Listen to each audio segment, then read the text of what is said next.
So when you guys signed up for this, did you come to this workshop? And I mean, did anybody have the thought, what do you mean art? Was that like totally obvious to everybody? How many of you are artists of some kind? Like hands up if you're an artist. What kind of medium do you work in? I do a lot of creative stuff. Yeah, art, lots. So multimedia. Yeah. What do you do? I knit. Knit? Bagpipes. Bagpipes? That's hardly art. And poetry. I play traditional Irish music too. So. What? Photography. Photography. Okay, so any more? Fiction writing. Fiction writing. Let's hear it. Artists. We got artists all over. Photography So- and fashion. Use it. I do bodywork. Body work? Perfect. Quilting? Theater. Theater? It's all coming out now. Gardening? Anybody? Parenting? Anybody parent? Seriously, come on. Right? Do you know what you're doing? Like, basically the definition of an artist is somebody who loves not knowing what they're doing. Right? Okay, so that's, all right? So that's like a good working definition. Actually, somebody write that down. That, I might just take that home. The definition of an artist is somebody who loves not knowing what they're doing. All right? And who just does that every day. So that could be parenting, could be like, so those of you that lead organizations, Reagan and I have this great conversation about like, wow, I don't know why I started this organization, against all advice. But she had a great line yesterday, Reagan was, which was, this is the group, she said something about like It's a community. the I don't know that I want to be a part of. Right, the I don't know that I want to be a part of. And like a community is a group of people that you want to be an I don't know with. Right? Yeah. That's a good definition of community. Yeah. So a community of artists, wow. It's a bunch of people that don't know what they're doing and enjoy being with each other around it. Well, this stuff, nobody, let me be clear with you, that there's nobody in this circle that could give you the answers to these questions.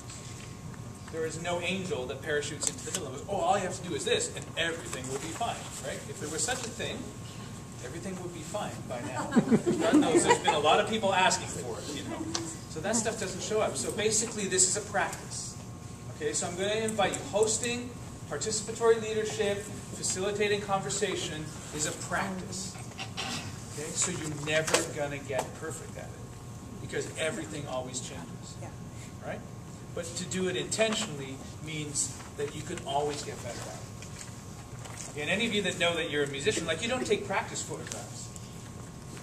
If you're a musician, like my daughter just learned, my daughter's a beautiful singer. She's just learning how to play guitar.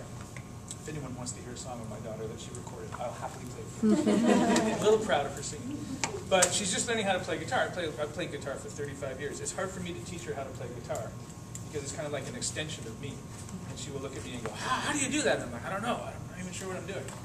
But she tweeted the other day, do you love having teenagers? She tweeted the other day, I don't think anybody practices guitar. I think you just play it. Like she was never making a distinction between practicing and playing. Right? So, and this is the cool thing about conversation and meeting people that are strange to you. Right? You can do it every day, several times a day. Okay, this practice can be alive in every moment. So this is one art you can get really good at really fast. Because, you know, we're surrounded by humans, and in order to be in conversation, it helps to have a human. So if there's another human around, you know, on the bus, just showing up differently on the bus. Like, how can I host this conversation now on the bus with nobody that I've met before?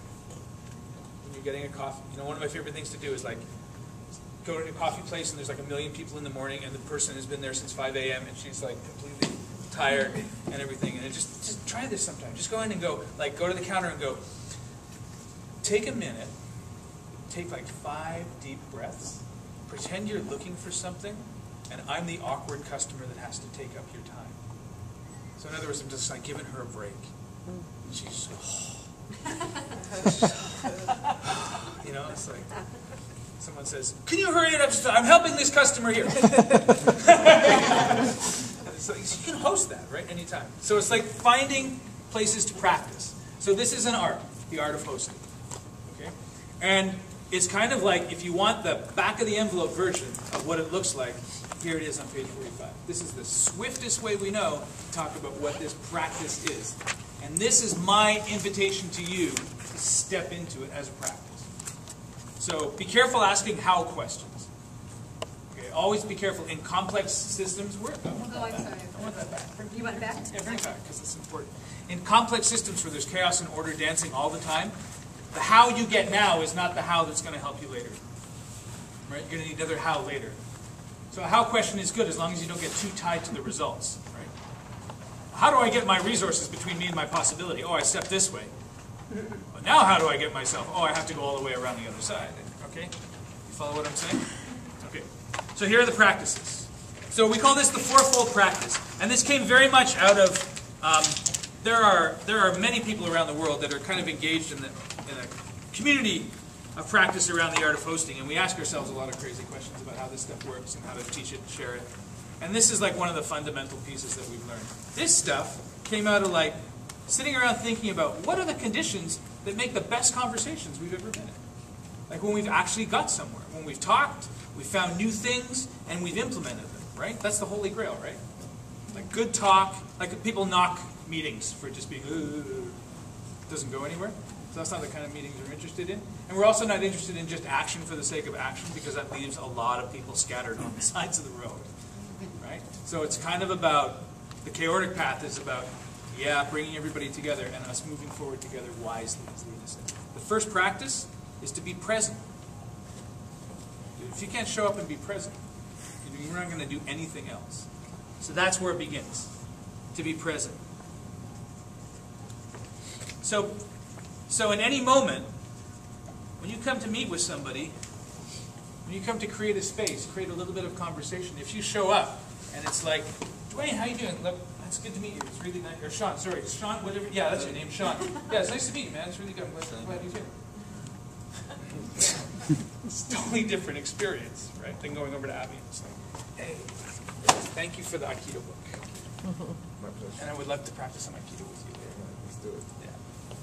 So paid attention to him, and I'm like present to this, and it's like, Abby, I know a little bit about him because he brought this book, and I'm into Aikido. This is like, I'm just going to be present. I get his name right. Like checking my email. Okay, so just being present, showing up that way. First practice. And the key piece of that first practice is what we call hosting yourself. Okay? So the hardest conversation to have is the one with the group inside here. I have this young Aboriginal woman that I work with. Her name is Okimosis, which means the big boss bear. And she's that high. Right? And she looks like a big boss bear because she walks like this. So, and she's like, she says that the hardest conversation she has to have is with this group inside herself that she calls the itty bitty shitty committee. Right? What the itty bitty shitty committee's job is to tell you all the ways you're going to fail in this moment. And it's a chorus. It's not just one voice. It's several different voices. And sometimes it looks like people. You know, sometimes it's like her grade 3 teacher, or sometimes it's like the guy that she just ran into on the bus, or whatever. All these people, all these voices that are yapping in here. That's the first conversation to host. So when you go into a place that scares the pants off you, because those are the places we need to go, the reason it scares you, right, is because of what's in here. So you can have two completely different people. I'm working with some union organizers lately. And one of the things that union organizers bring to their work that's really powerful, that they don't even realize, is they're just okay walking into situations of really desperate work conditions. Like they're okay just to walk in there. So people are like suffering, and they've been in the same workplace for a long time, and they've been, you know, treated really, really unjustly and really unfairly, and it might be a dangerous place, and they're scared, and they don't want to get, and they're scared that the bosses are going to come down on them if they phone a union organizer, and then someone shows up and goes, hey, what's going on? How come you're not scared? She goes, I don't have to be scared. So we have a choice how we show up in those same places, right? There's like 40 scared people and one person who's not scared. That's incredibly useful. That's an incredibly useful place to lead from. So the first piece of work is hosting myself, and we all have practices about that. We're going to spend a bit of time this morning, at the end of our morning, just naming what some of those practices are. You all have ways in which you host yourself. So we can start somewhere. None of these should be new. But if we don't start there, we can't go to the next one, which is to show up as a participant. So participate. The worst conversations are conversations where only one of us is participating. It's not a conversation. The worst kinds of systems change are the systems change where we all stand by and watch to see what happens. Right? can't afford in this time to be observers. We can't afford the luxury of being observers. Right? If you want change to happen, we're going to have to participate. We can't expect others to do it. Right? We can't hope that somebody else will come in. It's like definitely up to us, and we got to show up and participate. So being a participant means, first of all, of course, being active. In conversation, it means being a good listener. First of all. Right? So just listen to what people have to say. But it also means speaking your truth. Not holding back. Well, I'm not sure if I should add that. I'm not sure if I should say that now. When are you going to say it? When it's too late. You can say that. So creating the conditions for participation is a good hosting practice, but also just practice showing up and being a participant. And I'm talking about authentic. You know, there's two kinds of talk. In North America, when Europeans come to North America, they have a very funny view. Because in Europe, small talk is not such a thing, especially in places like Germany. People don't do small talk in Germany. They kind of get right to the heart of things. And when Germans come to North America, they're kind of confused by all the small talk that goes on. You know, like all the stuff that we do that is just like meaningless. You know, like, how you doing? Oh, I'm pretty good. How are you? Oh, I'm not too bad. Yeah, I mean, these are not real. That's not a conversation that generates new possibilities. It does something, like it brings us into relationship. Right? But there's like two ways of participating. One is that way. And that's the way of participating with a shielded heart. And the other way is to participate with a vulnerable heart. The other way is to participate as somebody that's going to show up with the possibility that me participating might change me. Not change, you know, I'm not going to show up and try and change you. I mean, maybe you'll get changed by it, but if I don't show up with the possibility that I might be changed, I could be affected by this. That would be incredible. So the world does not need, you know, we have this kind of idea that when we do social change, the trap we can get into doing social change is that we've got it all figured out. And we don't need to change. It's just everybody else. And we need an agenda and a program to get everyone else to change the way they're going to, as if we have nothing to do with the problem. It's like, well, if we're in a complex system, we have something to do with the problem. And it's really useful to figure out what that part of what we can contribute to is, and to participate as somebody that is a part of the problem. Because you don't get the right to be part of the solution if you're not part of the problem. Right? Thank you. So if we show up like that, understanding where we are part of the problem, and participate as someone who can open and be changed by the interactions we have. Many of you talked about it in the check-in circle about how the kids and the people you work with change you. Yeah. Can you imagine? Can you imagine if the teenagers we worked with were actually change agents and not the problems to take care of? Right. Like maybe they're telling us what the new world needs to look like. And maybe they need, you know, they got a lot of, we were talking about our kids earlier and about how much kids know these days. But the thing I didn't get to say to you was like, they know a lot of stuff, but they don't have any experience. That's where us elders can come in. All right, so participate is the second practice, with a vulnerable heart, willing to be changed. That makes for wicked conversation. Wicked. And we're here 3 days.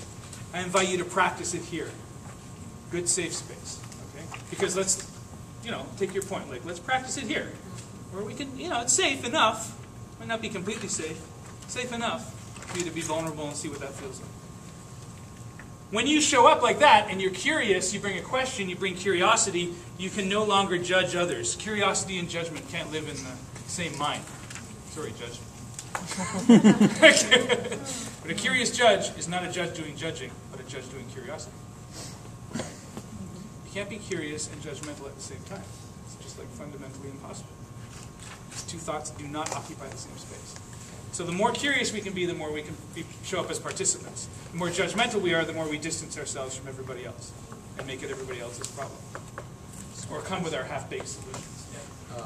Like I said, we just mentioned the more that someone participate, the less they are judgmental. Is that what you were saying? The more curious you are, the less judgmental you're going to be. Less judgmental. Yeah.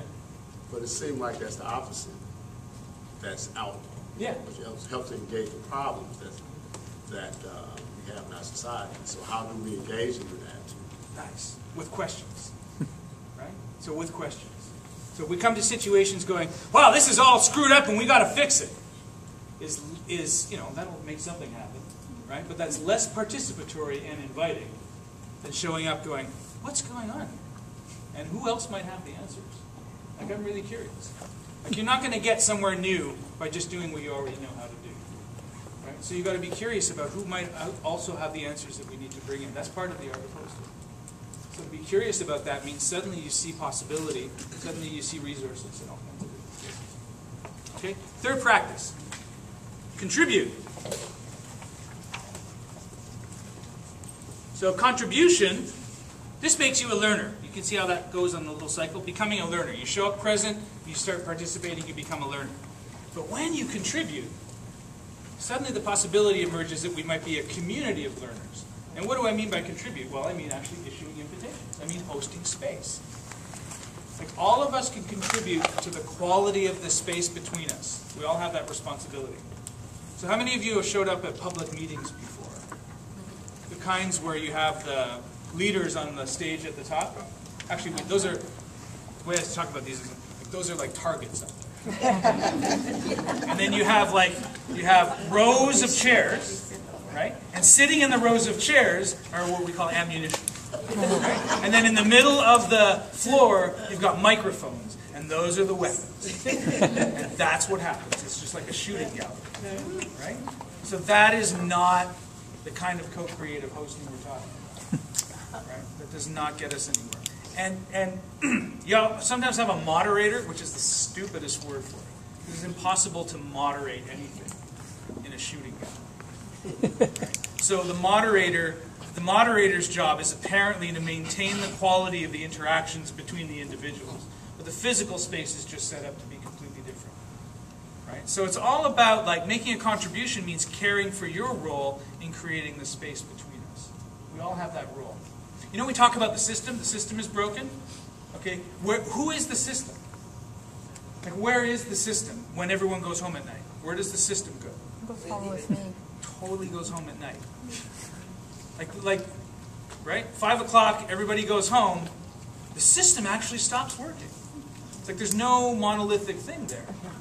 The system is simply the sum total of all the interactions between people. And most organizations, big organizations we work in, for example, like meetings in big organizations are a drag. Nobody wants to go to. But you spend 8 hours a day avoiding the places where you want to be in relationship with people. Because we do a bad job of meetings. You don't think that affects the system? A little bit. You know, I've done a lot of systemic change work, and it always began with, like, how are we going to do meetings differently? How are we going to show up differently? It's interesting. So contribution means that all of us contribute to that system, right? And all of us can contribute to the quality of the space between us. And we all know how to do that. We all know how to make it more resourceful. We all know how to make it more inviting. We all know how to make it more curious, more vulnerable, more safe to be vulnerable with others. That's all of our jobs. Our friend Christina Baldwin, who's a circle practitioner, some of you might have met her. Has she been yet? Yeah. Some of you might have met her in Chicago. Has a great saying. She says, no one person can be responsible for the safety of a group, or no one police department, but a group can learn to become responsible for its own safety. And that's what a community is. It's a group of people that has learned to be responsible for its own safety and doesn't defer it to others.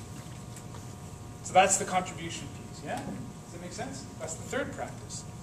And the fourth practice, then, is the practice of co-creation.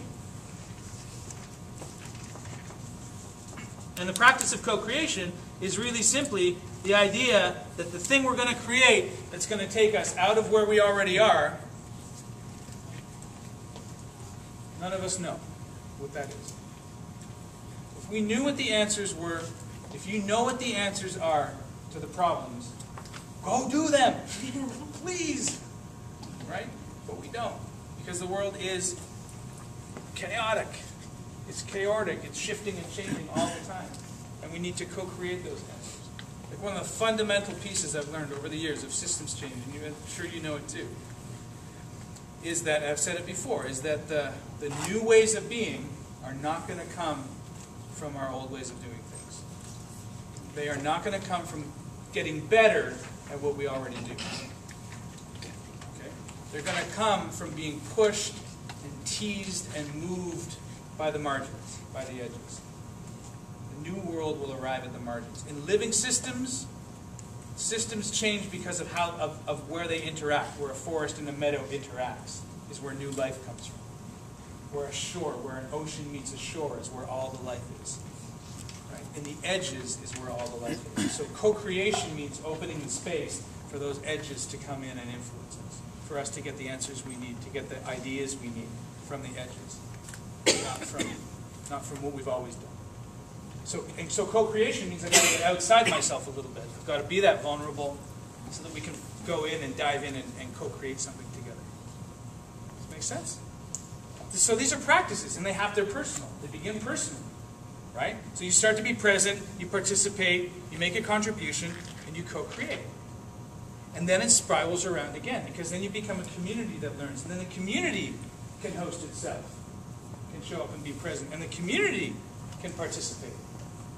Right? So now we have a restorative justice community, and it can participate in conversations about the system, and it can invite like judges and police officers and people from the traditional justice system.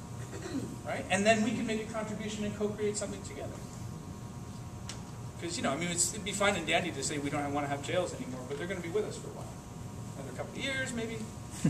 Right? So it'd be good to involve them in the conversation. Right? And so it goes.